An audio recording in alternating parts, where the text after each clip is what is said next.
Today we're going to paint a Splendid wax cap. What a name that is. These are the materials you'll need. So paper, watercolour paper, 8x12, pencil putty rubber, watercolour paints and watercolour brushes. And you'll need 2 pots of water and some kitchen roll just in case you have any accidents. Now, a Splendid wax cap. The description is that they are sort of 5 to 10 centimetres across, conical in shape. So we're just going to draw out a simple wax cap here using 2B pencil. Lightly draw your image onto your paper. The reason why we do this is so that we don't affect the watercolour paper too much. And the stem of the wax cap, and we're going to do 2 lovely examples here. And the wax cap is one of the rarest species of fungi in Britain. We're lucky here in Wales to have quite a few, and they occur on sort of grasslands, moorland areas, sort of cropped grass, fairly damp. And you can see them in sort of August and November, August through to November, should I say, in the UK. But like I said, we were lucky enough to have quite a few of them here in Wales,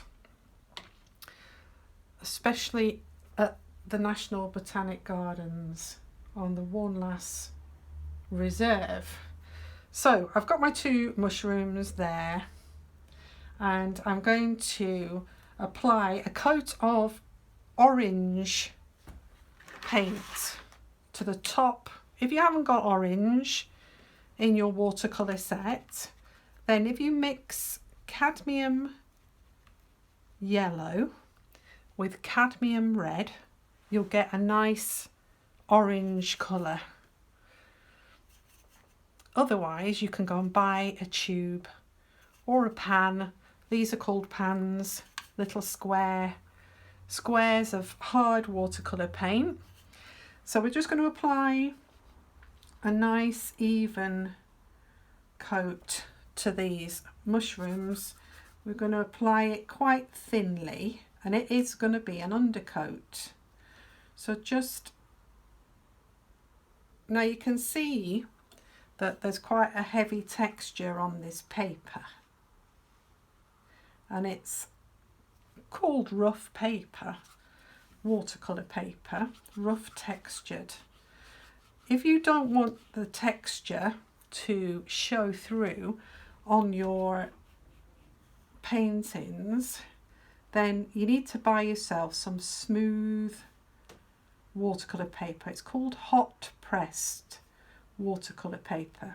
The rough is called cold pressed, and I remember it by imagining that if it's hot and it's been ironed, so it's been ironed flat.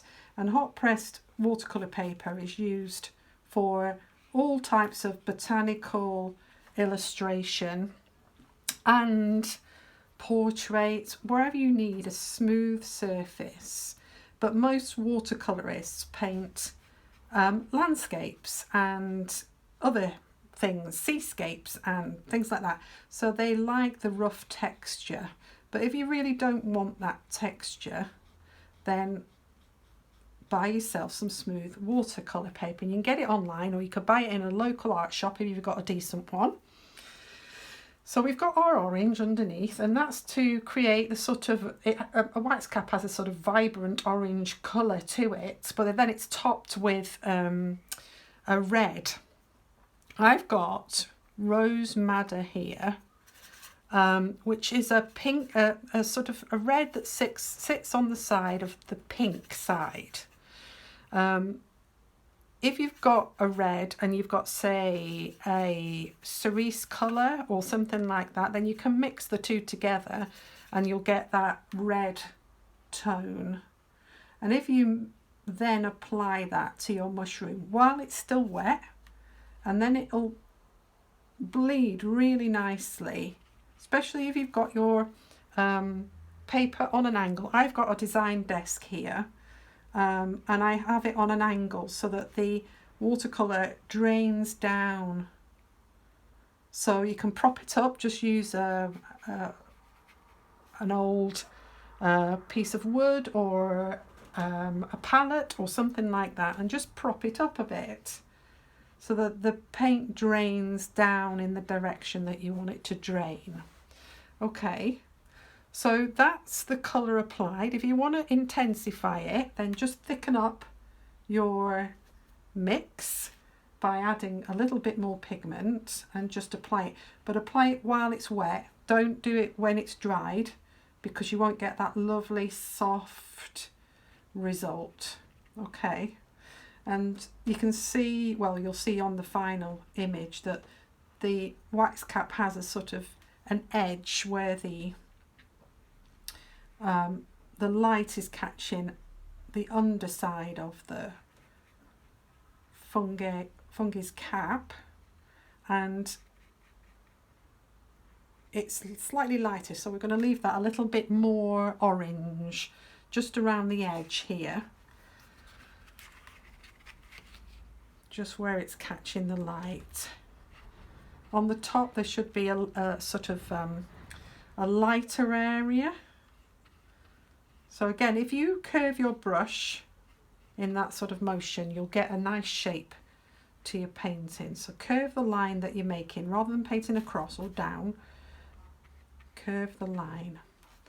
Okay, I'm going to just quickly apply some green to the bottom, and then I'm going to let this dry off.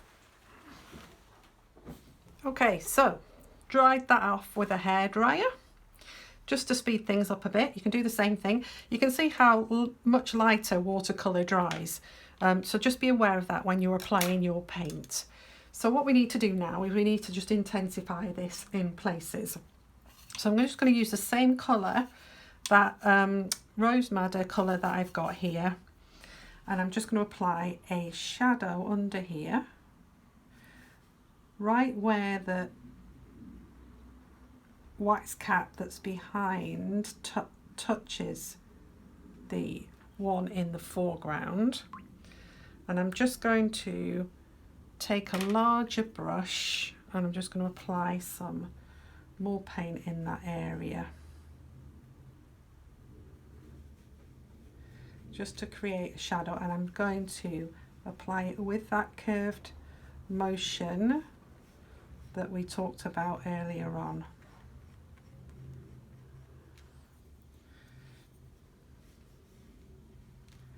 Okay, intensify it if it needs more.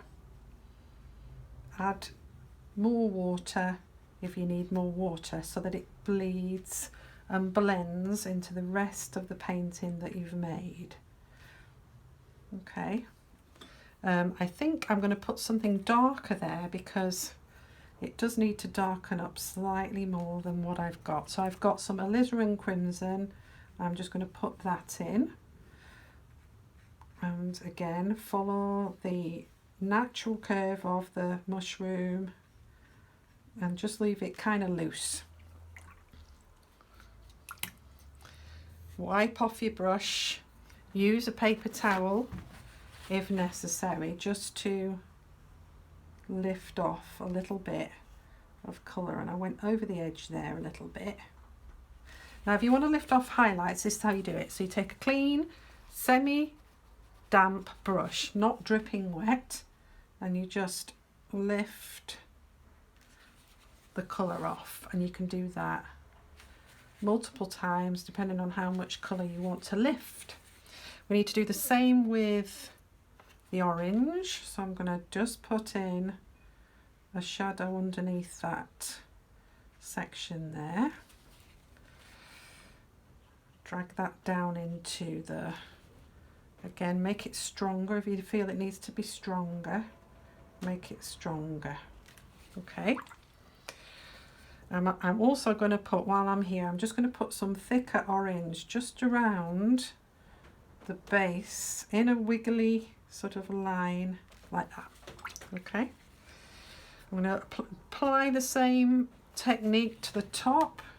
Now the top, the fungi that's in the foreground, it has a lot of light on the top of it.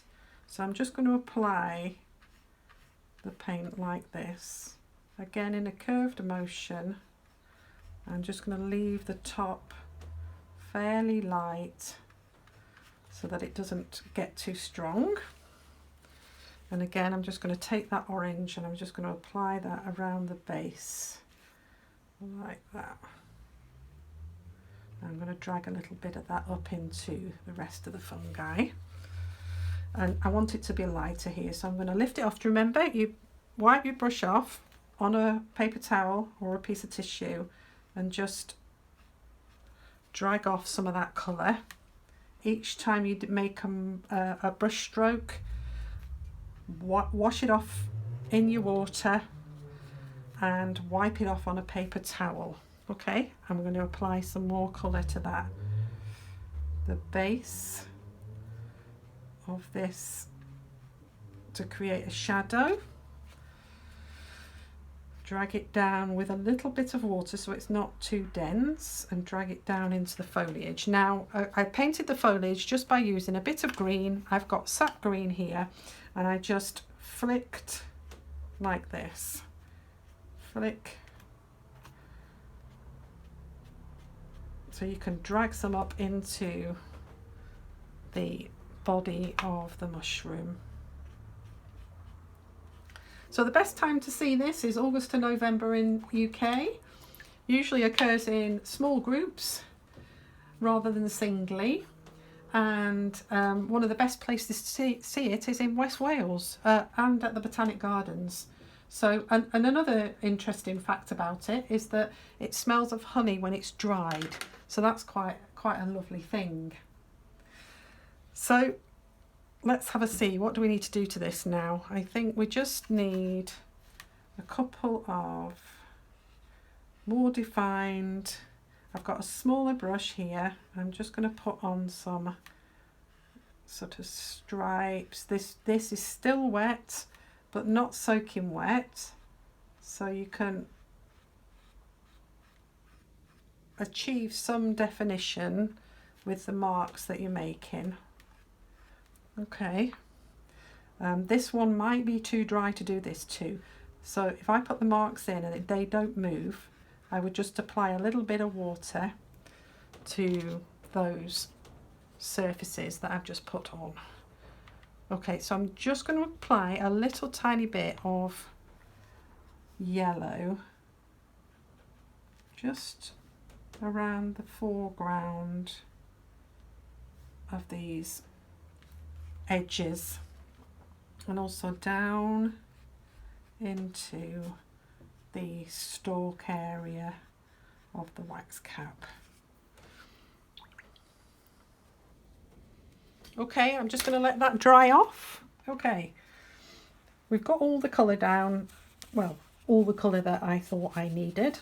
If you want to define a little more, then like I said, just apply an alizarin crimson to the outer edges like here, just to give it a little bit more definition under here to create the shadow that's being cast from the fungi that's in the front, in the foreground.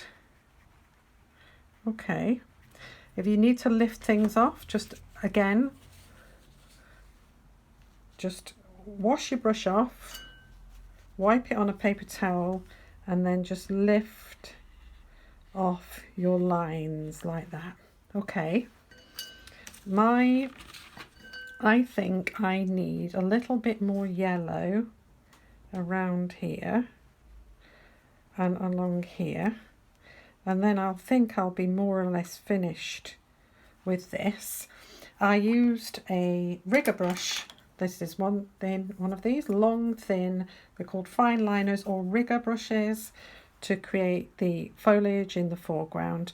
But any brush that comes to a fine point, or a detail brush or something like that, will do the job just as well if you haven't got a rigger. And I just use sap green for the grasses, and you just literally just press and flick to create those nice fine points. Okay,